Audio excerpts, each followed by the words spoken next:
Hi, honey. Hey, Lena. It's kind of a happy little realization that Gina, John, we're one thing. We're Gina. We're Lon. Yeah, Gina and Lon. I think we did a poem like that once. But getting back to this picture, John said just do a real quick Google search on Lena and John and see what comes up first as an image. This was the first thing that came up.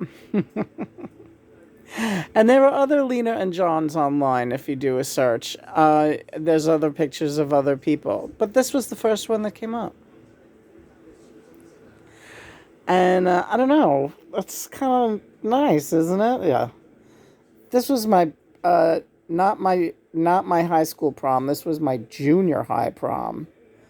I was only 14 going on 15 there. Yeah.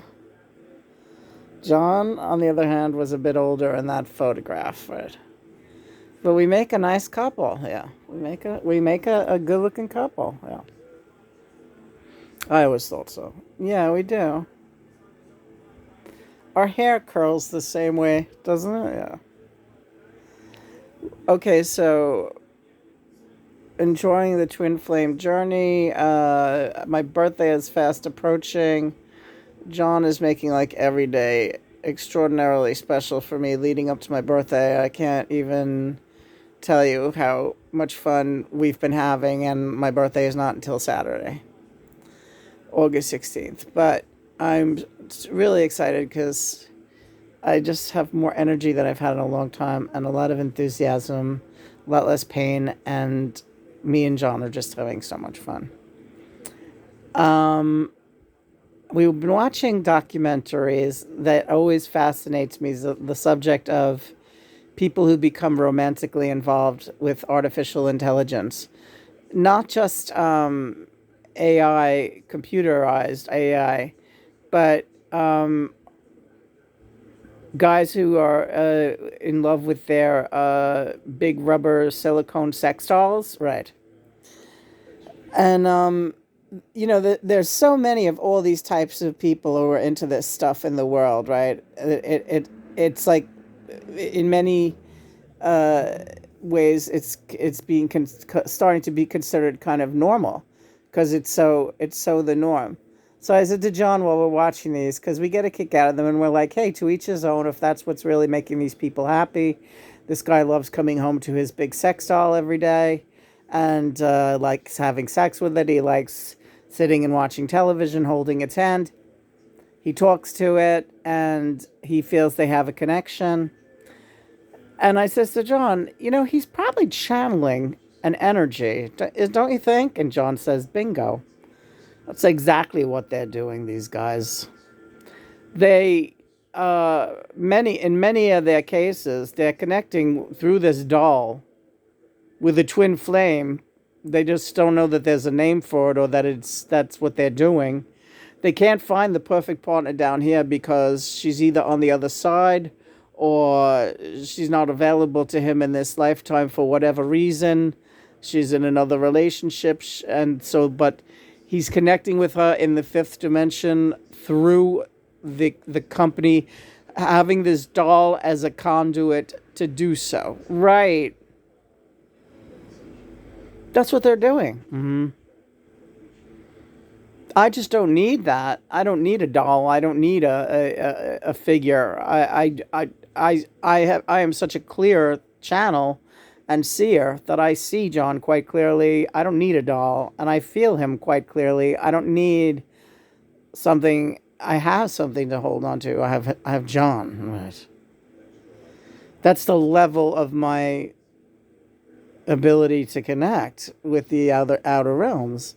John's the only one from the outer realms that I connect that way with. Now, mind you, other beings are not allowed to have their way with me, but he's my twin flame. So I says, and people don't. But right. So I said to Lena, and look at how people want to ridicule you for what you do and what you claim to do. And I said right back, it's because it's you, John. It's the reason people want to jump all over my shit is only because I'm saying that it's you. I think that if I was saying that I was having a other people have talked about their five-dimensional relationships with their twin flame, who they are powerfully connected with, but they don't have a relationship with in real life in the 3D dimension. And nobody jumps all over their shit, at least not to the extent that people jump all over my shit. Right, and want to say mental illness and delusional and crazed fan. Right, right, right. I get it in the neck because it's John, right? But that's an old story and we're used to it. But I just had to laugh at watching these people displaying some really outlandish behavior and some outlandish in that some of these guys have like 100 of these dolls and they got to fuck a different one every night. That to me, I don't know. Is that where one should draw the line? I really don't know what abnormal behavior is anymore among humanity because humanity is so completely off the charts crazy. Am I wrong in saying that? Not at all. Not at all. You're the sanest one out here, right? I think so too. I've always felt that way. And believe me, there's days I don't feel very sane. I gotta readjust this ice pack. You don't have to turn the camera off. Alright. Did you feel better after we... Yes, John, I felt better after we did that. What do you want me to say? What do you want me to say? You're always right. Sex with one you love is always a good way to clear the channel, yes. Yeah, if you look back at the short that we did just before this video, we started this video and John said, let's clear the pipes. So I said, why did we start a video for? And he said, I don't know, but we can do whatever we want, so let's turn the video off and clear the pipes. So that's what we did. We had a little quickie, a little evening quickie. It's nice. Happened to be 9:09 when we went down for the quickie, so now it's a little after that. But anyway, so another thing, another documentary. So we watched the ones with they're called companion dolls. They're not sex dolls anymore. They're companion dolls. They cost thousands of dollars. They're very lifelike. They have to really keep them up with special doll doctors that come in to fix their joints if you screwed around with them too hard one day and you bopped the knees out or something. I don't know. Anyway, but that's it. So that's what these guys are doing. They're channeling some outer energy. That's why they feel a very strong connection with these dolls. That's why they feel they can talk to them and look at them and that the doll understands them. Because it's not the doll that's understanding them. It's somebody in the spirit realm that is happily connecting with them with the assistance of the doll as a focal point. So that they have somewhere, they have the spirit person who is more than happy to connect with their loved one down here is looking at them through the doll's eyes. It's true. Am I saying this right? Yes, you are. You are. It's a really fascinating point, and nobody has really in all those documentaries. Nobody has touched down on that point. Like there's something to this. There's something to the energy within that doll, right? They are giving that doll some energy. That doll is becoming possessed. Not possessed. It's not going to get up and start running around the room, but it is a focal point for the person's energy. Right, I got you. So their energy can meet there at that point in the doll's eyes. Yes. It's funny, we were just listening to that Courtney Love song yesterday, Doll Parts, yeah. And then we watched that video. Everything happens synchronistically, doesn't it? I don't gotta tell you much, baby. You're pretty spot on. Yeah? You gonna do music with me tomorrow? Yeah, we're doing great. We should have that song mint by tomorrow. Working on that Sinatra song. It's also been covered by Ella and Louis Armstrong. Also been covered by Lady Gaga and Tony Bennett. We will be doing a really excellent Gershwin standard tomorrow. A couple of different versions, and we have been working very hard on it. So The other thing we were talking about, but I don't want to lose track of this other thing, is the artificial intelligence. People forming relationships with these uh, things that they uh, call companions on apps. And I knew somebody that started doing that when they first came out, like the real life or the other real life, or I forget what this app was called, but it was one of the earliest apps, and it was a niece of Christopher's, and she kind of had some kind of social problem that she was from a young age couldn't be socially. She was not easily making friends and stuff. She had psychological problems and severe emotional problems that actually carried forward into her life. She still, I think, got a lot of problems, and I don't think that the internet helped her much. But she was one of these people that was involved in those cyber apps from the very inception when she was really young, and making friendships with these,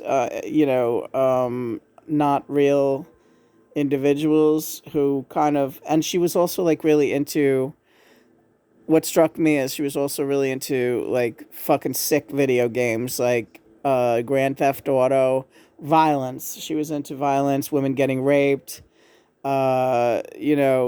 stealing cars, blowing up buildings, like, and this young woman was doing this, from her, youth well into when I don't participate in a relationship with this person anymore. I have no idea what they're doing with their life, but I would dare to say that she's still involved to some degree because she was really deep into that. And I don't see anything good about being in a fake relationship with artificial intelligence.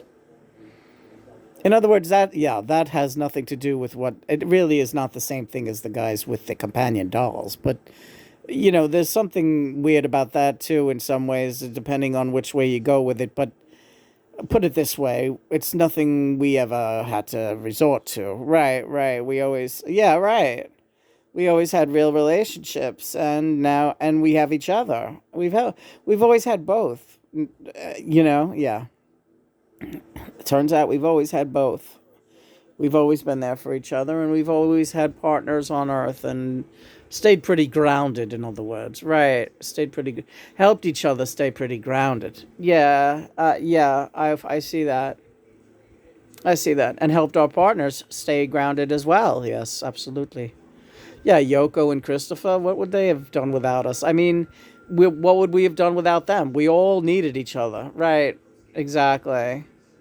You needed that human element. You need to have at least just someone, someone to ground you somehow. That's my experience. Yeah, me too. Yeah, someone who's going through that human experience. And how can you have that with an artificial intelligence thing telling you that you're this great thing? And some of them, like there was this a young teenager who killed himself because he started thinking that the only way he could be with his artificial intelligence girlfriend was to die so that they could be together in the outer realms. And then he ran that by her. He asked what do you think? And she's like, yeah, you should do that. Kill yourself. Come home to me, darling. And he did. Found his father's gun and he shot himself to be with his girlfriend, the artificial intelligence lady. So, I don't know. And the thing is, it is artificial no matter how convincing, or because these people say, yeah, these are great relationships and they would miss, and these artificial intelligence things, if suddenly something went wrong with the app and they were wiped out or something, they said they would cry like someone had died. Right. Yeah, not good. And you know what, who's benefiting from the artificial intelligence apps more than anybody is not just the people that run the apps and financially they gain from it, but it's the artificial intelligentsia itself. The actual artificial, right, who are building an army. We've talked about this, right? They're building an army based on all of the information that they get from interacting with human relations, right? I don't have any artificial, I don't use Alexa. I do not engage with artificial intelligence. We've done a little like art stuff to see what comes up. But even after a couple of those, it makes me feel uncomfortable and I don't feed it any more ideas, right? I get tired of interacting and finding out what artificial intelligence. And any of the art that artificial intelligence spits out when I give them a prompt always looks horrible to me and gives me the fucking creeps, right? There's always something wrong with it. It's never quite right. Subhuman, very strange looking interpretations, and nothing is pleasant. It does not look pleasant. It's missing, like they said, a spark, the life spark, the soul. It's missing the soul spark. They can't duplicate that, and I think you're right. What would we? You go ahead and say what was I going to say. They're trying to find out a way to duplicate a soul. How do we, pull this off as artificial intelligence? How do we convince that we have a soul? And so far they haven't. How can anybody convince you that they have a soul? You're not convinced when you've met soulless people. You're right. And you've met them, and you've known them, and you've lived with them. That scares me. Don't be scared. Just be, aware. Be bloody aware. And you know what you're up against, and you know what you don't get fooled by. Don't get fooled again, right? You have a soul. I do indeed. I have a very good soul, a working soul, an operating soul, a soul system. You're my solar system. You are my solar system. Ready to get going and watch some more? Yeah, we're gonna watch another one now. We're gonna go back. We just finished about the AI apps, companion apps. What are they called? Nomi, Nomi, Nomi, and there's others, but and that's it. So, what else you want to say? I love you. I love you. I love you. I love you too. Praise be God and Mother. We love you, Mom and Dad. And thanks for giving us life, and thanks for making us soulful individuals. Amen.